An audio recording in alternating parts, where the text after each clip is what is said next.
A ver, las reformas. Es que es interesantísimo esto. Son 53 reformas, pero esas son las 19 más importantes. Esas nada más son las. Y luego les dejo de tarea a ustedes que me digan cuáles reformas hicieron los gobiernos del PRIAN en beneficio del pueblo. A ver si me encuentran una. Una.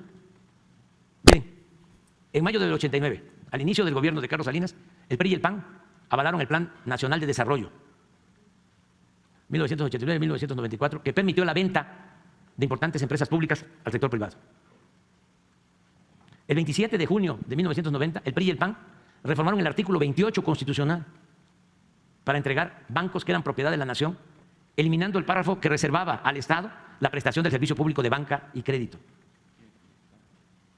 Esto para los jóvenes, porque el que nació en el 90 tiene ahora, ¿cuántos años? 33. Es el 6, ¿no?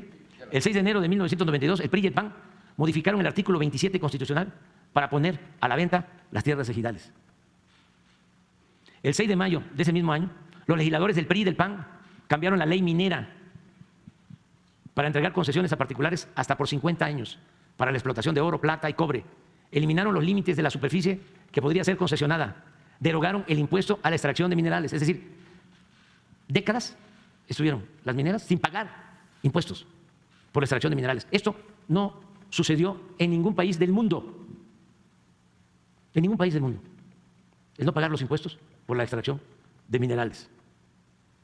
Derogaron el impuesto de extracción de minerales y dieron lugar a la privatización de unidades y plantas mineras del sector paraestatal, como fue el caso de la histórica mina de Cananea.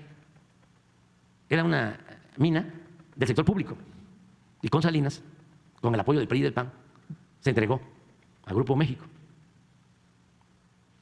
En ese sexenio, además, se entregaron 6.600.000 hectáreas de reservas mineras nacionales que existían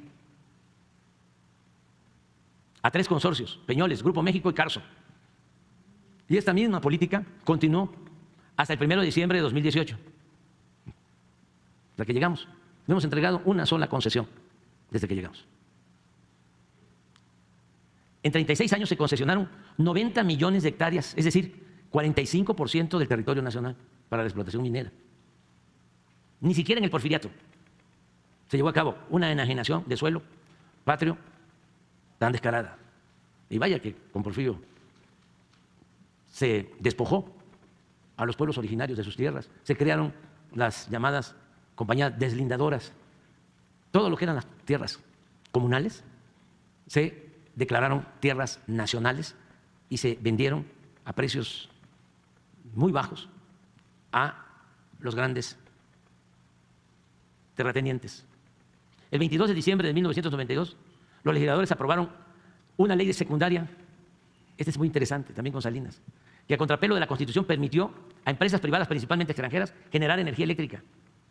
Hoy tales empresas le venden a la Comisión Federal de Electricidad o a particulares el 46% de la energía eléctrica que se consume en el país a precios elevadísimos. O sea, ¿qué hacen con esto? Esto es muy importante para los constitucionalistas. Esto es una violación flagrante a la Constitución, porque lo que hicieron fue que reformaron una ley secundaria y la Constitución prohibía que particulares generaran y distribuyeran energía eléctrica. Y mediante esta ley secundaria, en contra de lo establecido por la Constitución, empezaron a privatizar todo el sector eléctrico. ¿Saben quién estaba de asesor de Salinas? Claudio X González, papá. Y se quedó con una empresa de generación de energía eléctrica. Adelante. El 5 de marzo de 1993, el PRI y el PAN aprobaron la reforma al artículo 3º constitucional para limitar la gratuidad de la educación pública solo a nivel de primaria y secundaria. Antes de esta reforma, la educación pública era gratuita en todos los niveles de escolaridad. ¿Qué hicieron con la reforma?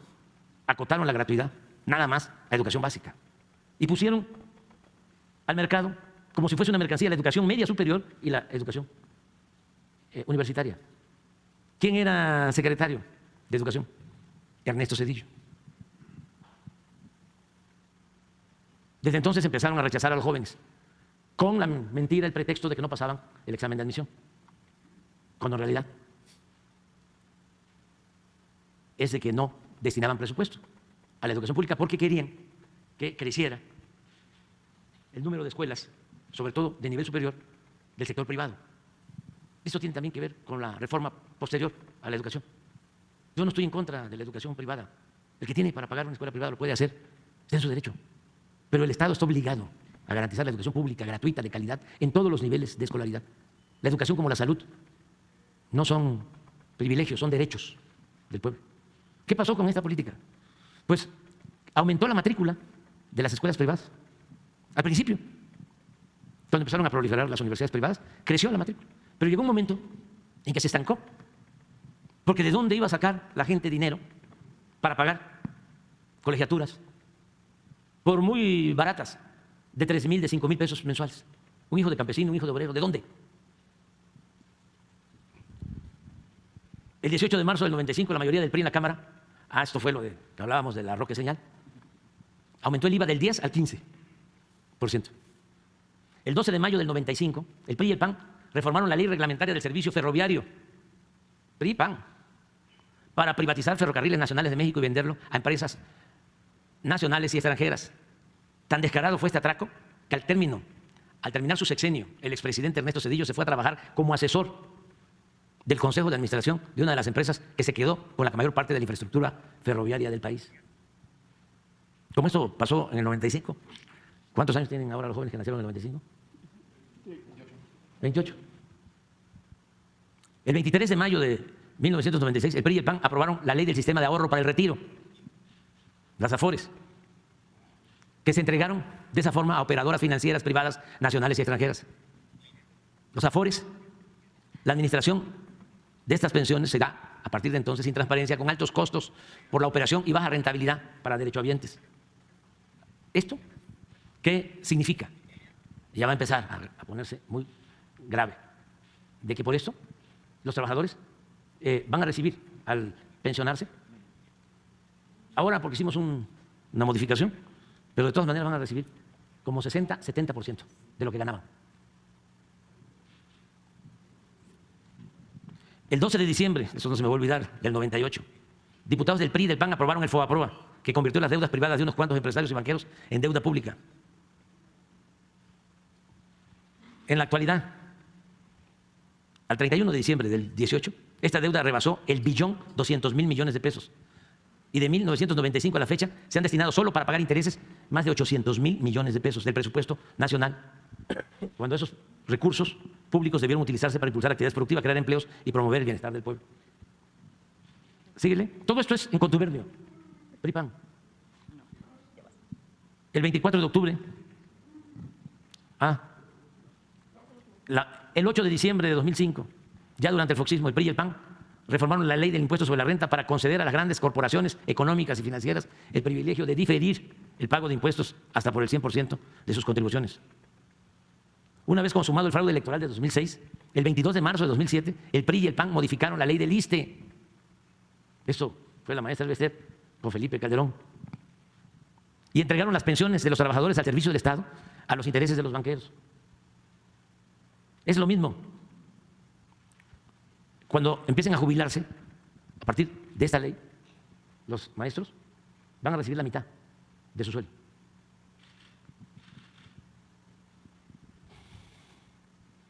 El 13 de septiembre de 2007, los mismos legisladores del PRI y del PAN aprobaron un paquete fiscal que incluyó la creación de un impuesto empresarial de tasa única y el impuesto del 2% en efectivo, que más tarde aumentaron al 3%. El 24 de octubre de 2008 aprobaron la Ley de Petróleos Mexicanos para dar lugar al otorgamiento de contratos incentivados a empresas privadas. El 2 de diciembre de 2012, al día siguiente de haber tomado posesión de la presidencia, Enrique Peña Nieto firmó con los partidos PAN, PRI y PRD el llamado Pacto por México, con el cual acordaron profundizar en las privatizaciones del sector energético, la educación, la seguridad social y las comunicaciones, así como reformar leyes fiscales, laborales y hacendarias, todo en beneficio de la clase dominante del país y de los intereses extranjeros.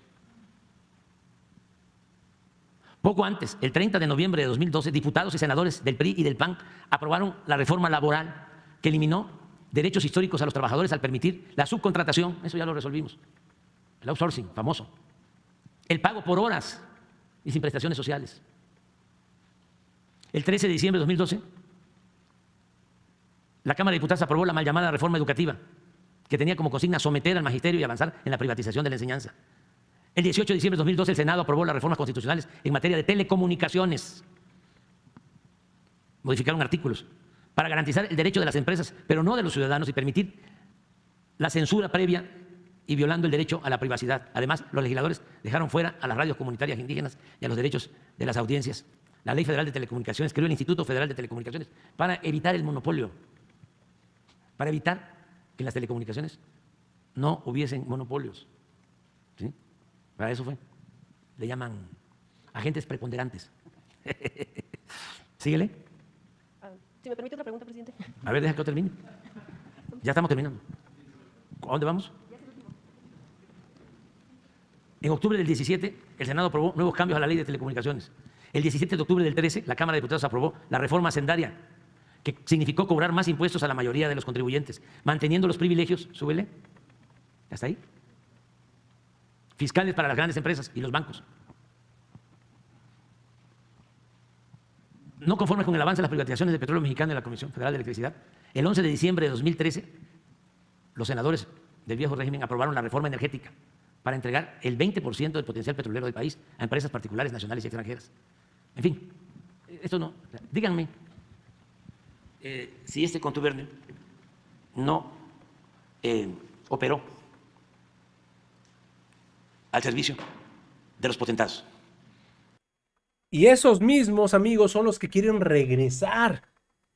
Ya escuchamos todas las reformas que hizo el PRIAN para fregar al pueblo y amigos, no se tomaron ni la delicadeza de cuestionarlos.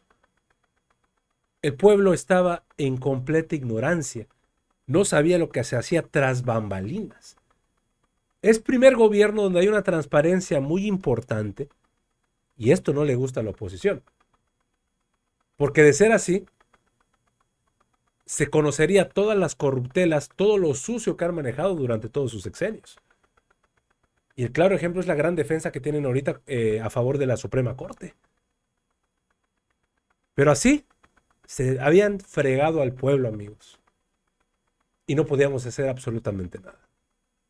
Amigos, hasta aquí la información al momento. Espero que haya sido de tu agrado. Si te gusta este contenido y te gustan estos videos, apóyanos suscribiéndote, por favor, y regalándonos ese poderosísimo like. Yo soy Pedro para Radar Informa y te agradezco el tiempo que me diste para ver el video y nos estamos viendo en una nueva transmisión. Recuerden, amigos, seguimos evolucionando junto a la 4T. Que sigas teniendo un excelente día.